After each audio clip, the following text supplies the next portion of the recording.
The new norm or new normal is a expression that I've been hearing quite a bit lately from government officials and people in places of authority ever since they first started talking about opening things back up since the COVID-19 shutdown.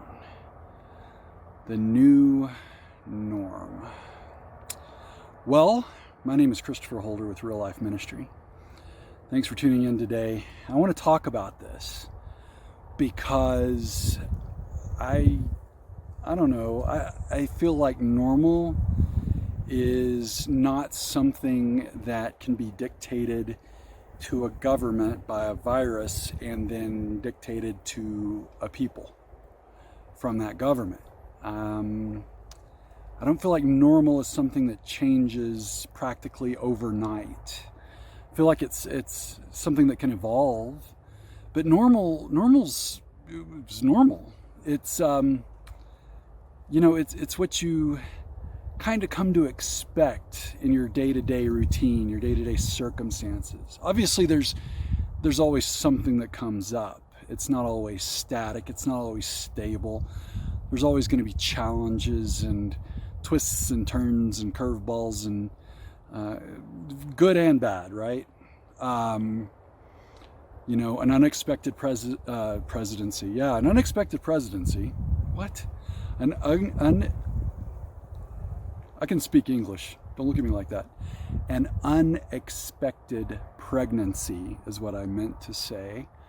That could be something that causes a change to your daily routine, right? It could be a huge blessing, and your life, your normal may evolve over the course of the next 18 years. But generally speaking, normal is within reason static, within boundaries of how you live your life. And this idea of a new normal doesn't make a lot of sense to me. So I was wondering what exactly they're talking about, trying to figure it out, because nobody seems to want to say what that means. Nobody wants to provide details of what that looks like, probably because if they did, half the world would line up to slap them, because I figured it out. It wasn't very hard, to be honest. Just listening and paying attention. So they're talking about the changes that we've made in our day-to-day routines and our day-to-day lives, which I don't call a normal, I call a season, because seasons change, right? And they're talking about those changes, though, the things that we're doing in the season becoming a permanent part of our life. For some of us, we've had the blessing of being able to work remotely, but that's been around a long time. That's not what I would call abnormal. It may be new to some of us, but it's not anything new in society. It's not anything that we just made up so that we could keep working during this time. It's been around. But what they're talking about primarily is these things related to social distancing and these things becoming a permanent part of our lives. Now, I don't know about you, but the stuff that we're doing, many of us are doing right now, it's not normal. Vicki and I celebrated our anniversary recently. We went to a restaurant. The restaurants had just opened up. They've been open maybe a week or two. And we walk into the restaurant, and it kind of took me aback for just a half a second, because the host was wearing a mask. And I mean, I should have expected it. I knew they were, having to follow a bunch of rules in order to be open. But I wasn't. It just surprised me. That's not normal. His inability to effectively smile at me and effectively greet me the way he would have normally ain't normal. And they sat everybody every other table. And that's not normal. Is this normal? Yeah, I don't think so. I don't think so. Now, I'm from Texas, where we do like to spread out.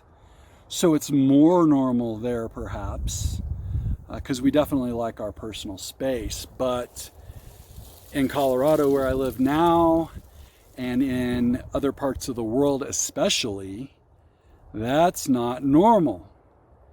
I remember, I think I was in a line somewhere for something. I don't even really remember what country I was in, but there was a guy in line behind me that was actually leaning up against me and having a conversation with someone else. And that's not normal for me at all. I mean, I don't have to have lots of space, but that was a little close. Plus, the guy had some pretty rough BO. So I turned around and with kind of an awkward smile, kind of real slow, going, hey, please get up off me, kind of thing. And we make eye contact, and he looks at me and he smiles real big. And next thing you know, he's starting a conversation with me. And it went from bad to worse, because he was just leaning up against my back. Now he's like right there in my face. And he wanted to talk. Yeah, where are you from? How are you? Who are you? What are you doing here? That kind of thing. And I remember it was like I kind of heard in my spirit, Jesus was like, ask him if he knows about me, and I'm like, do I have to? He's going to talk, and his breath stinks, and he stinks, and it was rough. But standing 6 feet apart, or 2 shopping carts, as the case may be in some grocery stores, is not normal. For you huggy-feely, touchy-feely types, that ain't normal. A friend of ours posted on Facebook, I guess about a week ago, she said, I miss hugs.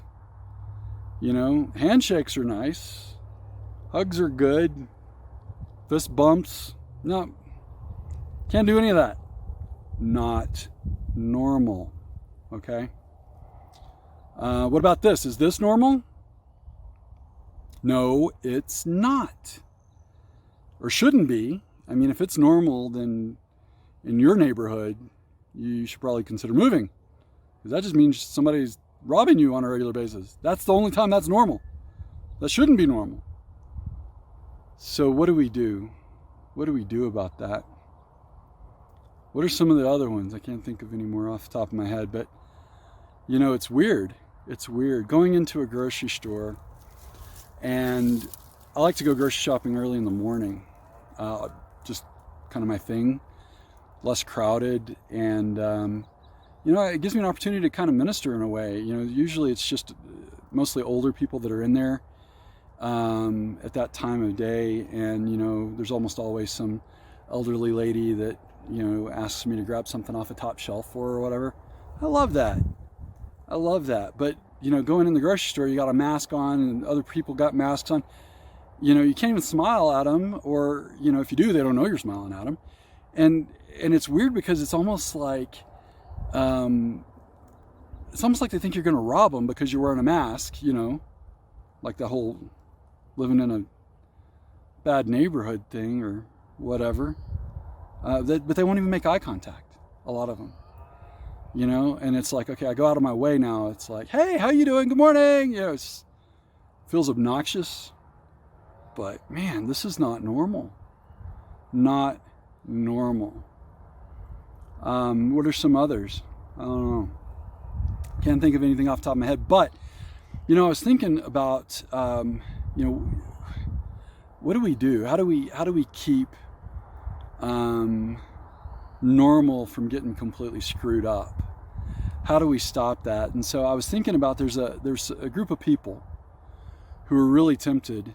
I would imagine, it doesn't really say that they were, but I would imagine that were tempted with the same kind of thing at one point in history. Probably lots of different people, different cultures, whatever. But I was thinking about this one group of people in particular.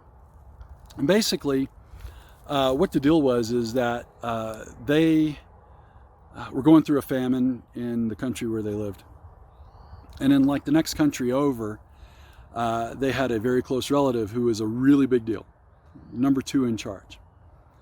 And he had known that the famine was coming, so he was able to prepare for it, and all the people were going to be taken care of and everything, and wasn't going to be a huge, tragedy and things like that. So, they go to pay him a visit, and they wind up relocating to this country. And they get settled in, and for whatever reason, they decide to stay for the long haul, and things are good. Things are really good. They're reproducing, and they're making money and making babies and buying houses and cars or whatever they did back then, building houses and didn't have cars, building carts, chariots maybe, I don't know. Anyway, they're doing really well, and their numbers are growing, and eventually, a couple generations maybe go by where the people in charge, they no longer remember the guy that was the big deal, right? He's gone, he's dead, whatever. And the natives, the locals, they started to get a little nervous. They started to get a little worried. They're like, man, these transplants we're outnumbered. They've taken over, and it doesn't say that the transplants were doing anything wrong. Like I said, they were prosperous. They were living a good life and things like that. But the locals were real unhappy about it and concerned. Kind of like living here in Colorado, the way the Coloradans seem to feel about us Texans and the Californians. And hopefully the Coloradans don't take this approach, but eventually the locals decided, well, we got to do something about these people. And so they enslaved them all, because they thought, well, if the stuff hits the fan and our enemies come against us, they might side with our enemies, and then we'd be done. So again, hopefully the Coloradans don't take that approach and enslave everybody, but kind of a similar thing. They're feeling outnumbered. They don't seem to realize that those of us coming from Texas bring a lot of value to the state. I don't know about the Californians. I'm not from California, so I'm not going to speak to that. But anyway, so they enslaved these people. And these people were enslaved for hundreds of years. And they're, after they first enslaved them, I mean, the folks continued to be prosperous even in slavery. They kept growing in number and doing well even in slavery. And so they just kept getting harder and harder and harder on them, and treating them worse and worse and worse until basically, and that was the point. That's what they were trying to do. They were trying to break their backs, trying to break their spirit, And eventually they kind of accomplished that. So for hundreds of years, these guys are in slavery. We're talking, people lived longer back then, but we're talking, at least a couple generations, if not more, just, depending on how it went. Figure, with them being treated so badly, they probably weren't living as long for a season or whatever. But yeah, so what's the temptation there? I mean, that's not normal. But if it's what you got, if it's what the government tells you is normal, if it's what the government tells you, this is just how it's going to be. Well, I mean, you could give in to that. You could succumb to that. You could say, okay, fine. This is my lot in life. This is where I'm at. Nothing I can do about it. Nothing I can do about it. I'm just going to give in and be a good slave to this. Now, I want to be clear about something. Something that they did not do, and something that we need to be careful about even with our current circumstances, is they didn't riot, they didn't revolt, they didn't set stuff on fire, which seems to be the new trend in temper tantrums these days. People get mad about something, even things they have every right to be mad about, but instead of handling things God's way, instead of handling things the right way, they decide to break stuff. Yeah, a bunch of children, throwing giant temper tantrums. Well, they didn't do that. Instead, they did the right thing. They didn't give in to the new norm. They didn't pitch a fit. Instead, they cried out to God. Okay? And that's exactly what we need to be doing right now. So many scriptures about if you cry out to God, He'll heal your land. He is our healer. And, when we cry out to God, when we seek Him, put first His kingdom, He always, always, always, always answers us. And so when they finally got around to saying, okay, enough's enough, God should be our first choice. Unfortunately, He usually isn't, and I'm guilty of that as anybody. But when they finally said, okay, enough's enough, we got to get God involved in this. He heard their cries, He heard their moans, and He answered them. He answered them. He sent them a guy to free them from the slavery. Unfortunately, he kind of goofed things up first go around and caused an even bigger delay, but eventually it worked out. And they didn't settle for a new norm. And that's the point. That's what I want to encourage you guys with. This virus, if you haven't figured it out yet, this isn't the end of the world the way they thought it was up front, the way the media tried to paint it. This is not, we're not done. We're not done. And little adjustments to our lifestyles for a season, for a period, until new information is coming in about this thing every single day. They'll figure it out, okay? But we can't wait around for them, because God's always got it figured out. He's always present. He's always here, and He's all we need. As Corrie ten Boom said, most people don't realize that Jesus is all they need until Jesus is all they have. Guys, at the end of the day, Jesus is all any of us have. And He's definitely all we need. He's all we've ever needed. Okay? And if you don't know Him, listen to me. I'm telling you, it's true. So I just want to encourage you, don't go starting a bunch of trouble, but don't give in to this idea of the new norm. This is a season. Seasons change, unless you live in Texas, where there's only one. But in Colorado, we have 4 of them, and they change. The springtime is here, usually because it's accompanied by hail. Then, after everything greens up, we've got a nice, dry, and mild, compared to a lot of places, summer. Then the leaves start changing again. You get the beautiful aspens, it cools off, and then next thing you know, it's ski season. 4 seasons, they change. We go through all kinds of seasons in life, and some last longer than others. Some feel like the Texas summer that never ends. But in life, every season changes. Seasons of plenty sometimes change to seasons of poverty.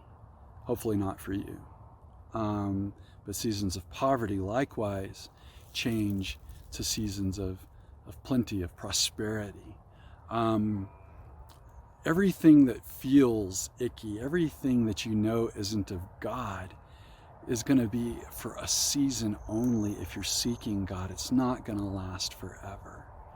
And this is no different. This is no different unless you give up, unless you give into it. So I just want to encourage you guys today. This might be my last COVID-19 video. I'm not sure if I'm going to do any more.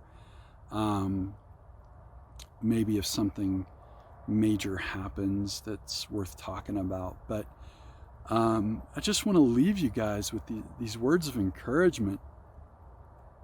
Hold on. Hold on to Christ. Hold on to his promises.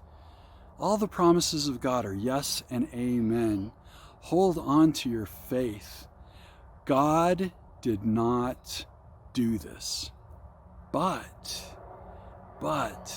he will do some amazing things in it if you let him. COVID-19, you can say it came from the devil.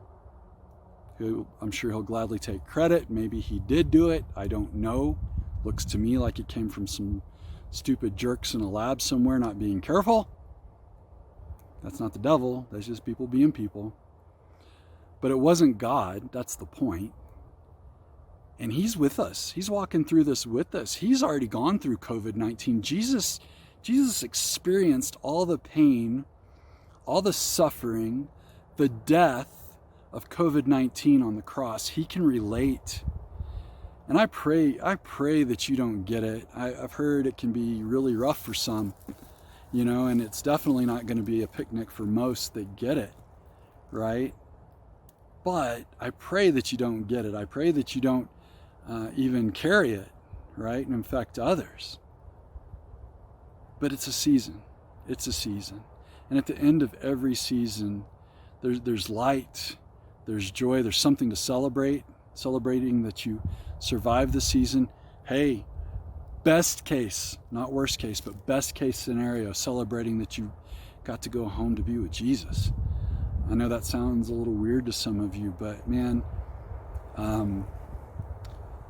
when I lost my spiritual father, fully expecting him to be healed and to continue in this world and ministry, I had so many more things that I wanted to do with him, so much more time that I wanted to spend with him. And when I lost him, it broke my heart. It still breaks my heart. I miss him.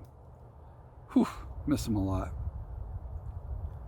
But there's no doubt in my mind that when he was lying in that hospital bed and he got that glimpse of heaven, there was no doubt, no question in his heart what the decision was. There's no question, no doubt in my heart where he is and what he's doing right now. And to that point, I'm a little jealous, a little envious that he's getting to sit with Jesus and getting answers to all the questions and just having a good old time. I mean, wow. But anyway, the lockdown, the quarantine, the internment, the isolation, whatever you want to call it, it's coming to an end. And it's gonna be back. Things are gonna be back, or at least very, very similar back to where they were before. The world has gone through, I think, much worse stuff than COVID-19 and fully bounced back. World War II and many of the wars that we've been through have had such horrible and deep and long-lasting impacts on our country and on our lives. But the people who survived those seasons were strong. Many of them had faith, and they came back, and they restored, and they recovered, and they grew, and they learned, and came out on the other side so much stronger, whether it was a war or a disease or whatever, natural disasters. This planet, these people, we have been through a lot as a race or human race. And God has seen us through all of it. And there is going to be a time when the end comes, but that's not today. COVID-19 is not in the Bible because it's not worth mentioning in the Bible. That's how small it is in the grand scheme of things. And history will look back and we'll learn, we did this right or we did this wrong or whatever in our response to these things. But the economy is going to recover. The people's lives are going to recover. People are going to be okay. We're going to be okay. And if you've lost someone, you're going to be okay. Just, trust God. Reach out to him and be with him and let him love you back. And you're gonna be okay. And I'm so sorry for your loss. But you're not done yet either, and God's not done with you. Right? You still have life to live. You still have life to give to others. And I pray that you will seize that. So I'm running long already, and I didn't mean for that to happen. This is supposed to be 20 minutes. I'll try to edit it down a little bit, but I do want to leave you guys with one last thought. So a great theologian was having a conversation with his closest friend. And his friend says to him, he says to his friend, he says, what is it that you want? You know, kind of, why are you here? What do you want in life? And his friend responds, I just want a normal life. And he looks at him in the face and he says, there is no normal life, Wyatt. There's just life. Have a great day. Be blessed. This is Christopher, and I'll talk to you next time.